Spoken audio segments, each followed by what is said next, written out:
Bonsoir Montréal. Je vais vous raconter l'histoire de la petite sirène des côtes gabonaises. Un jour, après avoir rendu visite à ses sœurs camerounaises puis congolaises, la jeune sirène gabonaise décida d'aller rendre visite à la reine des sirènes du golfe de Guinée. Ma reine, j'ai bénéficié de nos dieux d'un si long trait de côte de plus de 900 km.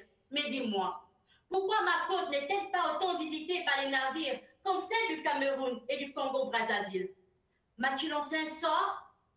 Intriguée, la reine se rapprocha d'elle et lui dit: Tu n'obtiendras à que tes réponses que si tu consultes les livres des humains.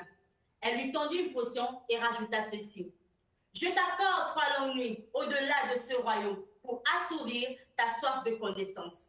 Le lendemain, aux petites aurores, la petite sirène gabonaise but la potion et, oups, elle se retrouva dans une bibliothèque en apparence humaine. Elle comprit que ses travaux de recherche venaient de commencer.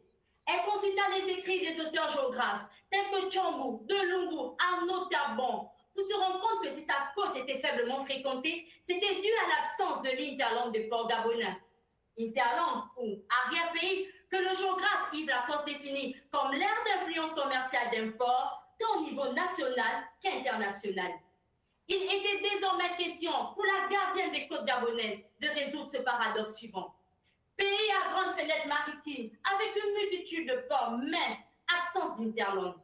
À cet effet, durant ses travaux de thèse, elle comprit que cette absence d'interlangue est due à la vétusté des infrastructures routières et ferroviaires qui sont faiblement malayées et peu connectées à la sous-région.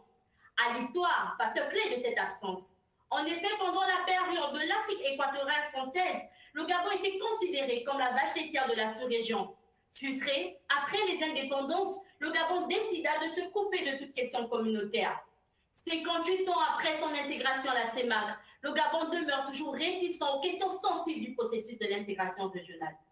Aujourd'hui, ne seront desservis que les ports qui pourront assurer la poursuite du fret jusqu'à l'intérieur des territoires. Que faut-il faire?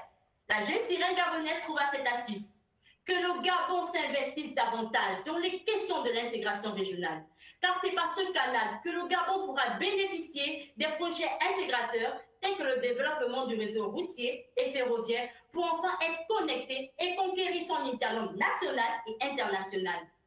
Les grandes organisations comme l'Union européenne et l'OTAN ont prouvé qu'ensemble, un continent peut se construire. Par conséquent, que l'Afrique s'en inspire. Quand vous viendrez au Gabon, n'ayez pas peur de ces grandes vagues.